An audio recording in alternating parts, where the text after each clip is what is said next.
दूर कहीं जंगल में सबकी नजरों से ओझल एक सुनसान जगह पर एक झोपड़ी थी, जहाँ वेसेलिसा नामी एक खूबसूरत औरत अपने शौहर थॉमस के साथ हंसी खुशी रहा करती थी। वो सुबह उठती थी और घर के सारे कामकाज और देखभाल खुद ही करती थी। उसका शौहर थॉमस एक लकड़हारा था। वो सुबह सवेरे जंगल की तरफ दरख्त काटने की गर्ज से निकल जाया करता था और दिन भर वहाँ लकड़ियाँ इकट्ठी करता था। अगर वहाँ उसे कोई अच्छा जानवर नजर आ जाता था तो शिकार करके अपने साथ घर ले आया करता था। फिर दोनों मियाँ बीवी कोयलों को दहकाते थे और इन पर टिक्के लगाया करते थे। उनके रात के खाने का अक्सर यही मामूल हुआ करता था। रात की ठंडी ठंडी हवा में वो ये टिक्के खाते थे और खूब लुत्फ उठाते थे। दोनों मियाँ बीवी एक दूसरे से बहुत प्यार करते थे और अच्छे बुरे वक्त में एक दूसरे के बेहतरीन साथी थे। एक दिन मामूल के मुताबिक जब थॉमस अपने काम के लिए जंगल की तरफ गया तो वो रास्ता भटक गया। चलते चलते वो बहुत थक गया और आराम के लिए वो एक पहाड़ पर लेट गया। पहाड़ पर फिजा बहुत खुशगवार थी, ठंडी हवा के झोंके थे। वहाँ ना तो कोई शोर था बल्कि एक पुरसकून माहौल था जिसमें वो खो गया। अभी ज्यादा देर न हुई थी कि उसकी आंख लग गई और वो गहरी नींद सो गया। कुछ देर ही हुई थी कि उसके करीब मौजूद एक गार से रोशनी बाहर आने लगी, जिससे थॉमस की आंख खुल गई। वो फौरन उठा और उस गार की जानिब चल दिया।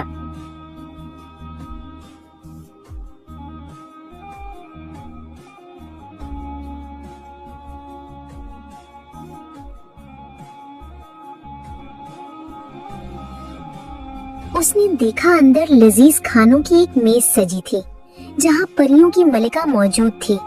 उसके करीब नीले फूल मौजूद थे और वो अपने आसपास मौजूद परियों से मुखातिब थी।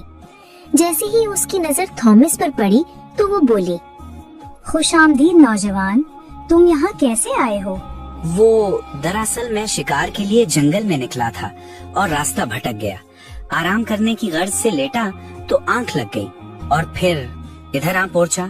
बहुत खूब, तुम हमारे मेहमान हो, इसीलिए तुम कोई एक ख्वाहिश कर सकते हो जो कि पूरी की जाएगी। तो क्या मुझे ये नीले फूल मिल सकते हैं जो आपके पास मौजूद हैं? बहुत अच्छे, तुम्हारा इंतखाब बहुत अच्छा है नौजवान। ये फूल तुम्हारी खुशबख्ती का सबब बनते रहेंगे जब तक कि इनका रंग फीका न पड़ जाए। थॉमस ने वो नीले फूल लिए और वापसी का सफर इख्तियार किया। वो बेताब था कि घर पहुंचे और बीवी को इस मुलाकात से आगाह करे। जब वो घर पहुंचा और बीवी को सारा वाकया सुनाया तो उसकी बीवी का रवैया उसकी उम्मीदों के बिल्कुल बरक्स था। आप इंतहाई बेवकूफ हैं, इतना अच्छा मौका गंवा दिया। अगर कुछ माकूल ख्वाहिश कर लेते तो हमारे भी अच्छे दिन आ जाते। रात को वेसेलिसा अपने शौहर से बात किए बगैर गुस्से से सो गई। थॉमस भी उदास खुद से यही कहता रहा कि शायद वो इन फूलों की जगह अगर कुछ और ही मांग लेता तो बेहतर होता। लेकिन रात को अजीब मोजज़ा हुआ। जहाँ वेसेलिसा ने नीले फूल फेंके थे, वहाँ से रात होते ही उनके बाग में जादुई तौर पर वो नीले फूल खिलने लगे। देखते ही देखते इन नीले फूलों से चमकता दमकता कीमती चांदी का धागा निकलने लगा और पूरा बाग इस चांदी की चमक से जगमगाने लगा। अगली सुबह जब वेसेलिसा और थॉमस ने ये कीमती चमकीला धागा देखा तो वो दंग रह गए। ऐसा खूबसूरत धागा इससे पहले उन्होंने कभी ना देखा था। दोनों मियाँ बीवी ने टोकरियाँ निकाली और ये कीमती धागा जमा करना शुरू कर दिया। अब दोनों ही बहुत खुश थे। थॉमस ने बीवी को अलविदा कहा और ये धागा बेचने के लिए निकल पड़ा।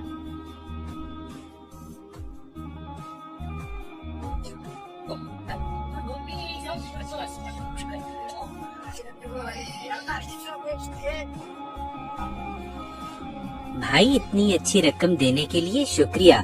मैं सोच भी नहीं सकता था कि मेरे पास जो माल है वो इतना कीमती होगा। आज मेरी खुशकिस्मती का दिन है। अब हर रात यही होता था, यहाँ तक कि वो इतने अमीर हो गए कि अब उनके पास एक मामूली सी झोंपड़ी के बजाय एक आलीशान महल नुमा घर था। अब उनके दस्तरखान पर भी खाने की नित नई डिशेस मौजूद होती थी। दोनों मियाँ बीवी बहुत खुश थे। एक रात जब वो गहरी नींद सोए हुए थे तो नीले फूलों में से एक बेल बढ़ना शुरू हुई और आसमान की जानिब बढ़ती चली गई।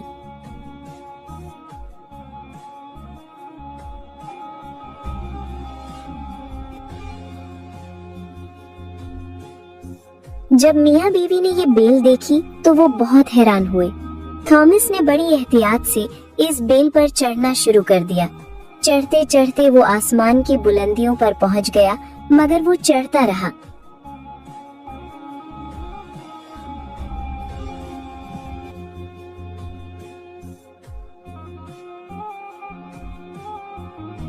ये बेल उसको बादलों में लेकर जाती रही, जहाँ एक सुनहरा महल था। थॉमस बेल से उतरा और महल की जानिब चल दिया। महल के अंदर उसे एक खुला हुआ कमरा मिला जो कि खजाने से भरा हुआ था। थॉमस बहुत हैरान हुआ। वो जल्दी से बैठ गया और एक बोरी में बहुत सा खजाना इकट्ठा करने लगा। इतने में एक जादूगरनी जो कि इस महल की मालकिन थी, महल पहुंच गई।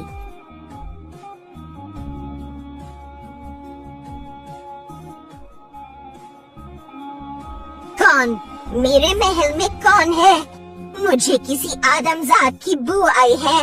मैं कच्चा चबा जाऊंगी। मेरे सामने तो आओ। जादूगरनी के आते ही नीले फूलों की एक बेल उधर बढ़ना शुरू हुई और बढ़ते बढ़ते छत तक जा पहुंची। थॉमस जल्दी से इस बेल पर चढ़ने लगा ताकि चुड़ैल उसे ढूंढ न पाए। जब चुड़ैल कमरे में पहुंची और इस बेल को देखा तो बेल को तबाह करने के लिए एक मंत्र पढ़ने लगी, जिसकी वजह से थॉमस बेल से नीचे आ गिरा और चुड़ैल की नजरों में आ गया। थॉमस को देखते ही चुड़ैल शदीद गुस्से में आ गई और चीखने चिल्लाने लगी। इतने में बेल ने चुड़ैल को मजबूती से जकड़ लिया। थॉमस जल्दी से वहाँ से भाग गया और चुड़ैल वहीं गिरकर ढेर हो गई। थॉमस ने रंग बिरंगे जौहरात से भरी बोरी उठाई और तेजी से महल से भागते हुए बाहर निकल आया। वो भागता हुआ उसी नीले फूलों की बेल की तरफ भागा जिस पर चढ़कर वो इधर आया था। अब वो जल्दी जल्दी नीचे की जानिब उतरने लगा।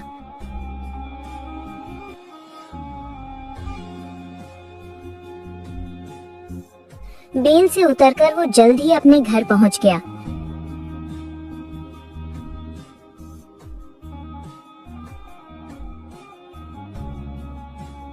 इस रात उनके घर कुछ नया हुआ। नीले फूल फीके पड़ने लगे और वहाँ से हमेशा के लिए गायब हो गए। थॉमस ने जब ये जौहरात बीवी को दिखाए तो वो बहुत खुश हुई। अब उनके पास इतनी दौलत थी जिसे वो सारी जिंदगी चला सकते थे। वसीलेसा के पास पहनने के लिए अब कीमती कपड़े थे जिसमें वो और भी खूबसूरत लगती थी।